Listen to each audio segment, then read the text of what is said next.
ይስጥልኝ። ይህ ዜና ልዩ ነው። በጾም ወቅት ፀሐይ ወደ ማደሪያዋ እስክትገባ ድረስ አማኞች ከምግብ፣ መጠጥ እና ሌሎችም ስጋዊ ፍላጎቶች ተቆጥበው ይውላሉ። በእስልምና እምነት ተከታዮች ዘንድ ከፍተኛ ትኩረት የሚሰጠው የረመዳን ጾም በዓለም አቀፍ ደረጃ ከተጀመረ አንደኛ ሳምንቱን አስቆጥሯል።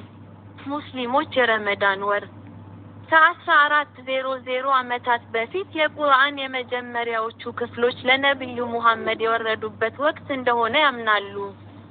ከ29 እስከ 30 ቀናት በሚቆየው የጾም ወቅት ሙስሊሞች ከ12 እስከ 16 ሰዓታት ከንጋት እስከ ምሽት ድረስ ከመብላት፣ መጠጣት እና ሌሎችም ስጋዊ ፍላጎቶች ታቅበው ይቆያሉ።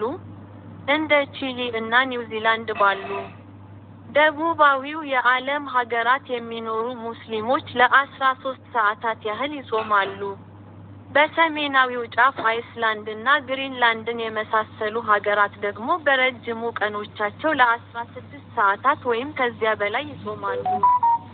ኖርዌይን የመሳሰሉ በሰሜናዊ የዓለም ክፍል የሚኖሩ ህዝቦች በአንዳንድ ወቅቶች ላይ ፀሐይ ለ3 ሰዓታት ብቻ የምትቆይበት ጊዜን ስለሚያስተናግዱ የሳዑዲዋን መካ ከተማን የሰዓት አቆጣጠር በመከተል ጾሙን ያከናውናሉ። በሰሜናዊው ንፍቀ ክበብ ለሚኖሩ ሙስሊሞች በዚህ ዓመት የጾም ሰዓት እያጠረ እስከ ፈረንጆቹ 2031 ድረስ ይቀጥላል። ከምድር ወገብ በስተደቡብ ለሚኖሩ ጾመኛ ሙስሊሞች ደግሞ በተቃራኒው ይሆናል። በዚህም መሰረት የግሪንላንዷ ኑክ እና የአይስላንዷ ሬክጃቪክ የእስልምና አማኞች ከተለመደው ሰዓት በተለየ 16 ሰዓታትን በጾም ላይ ያሳልፋሉ።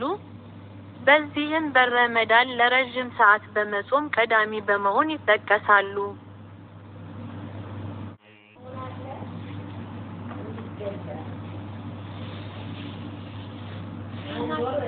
ይህ ዜና ልዩ ነው። በጾም ወቅት ፀሐይ ወደ ማደሪያዋ እስክትገባ ድረስ አማኞች ከምግብ፣ መጠጥ እና ሌሎችም ስጋዊ ፍላጎቶች ተቆጥበው ይውላሉ። በእስልምና እምነት ተከታዮች ዘንድ ከፍተኛ ትኩረት የሚሰጠው የረመዳን ጾም በዓለም አቀፍ ደረጃ ከተጀመረ አንደኛ ሳምንቱን አስቆጥሯል።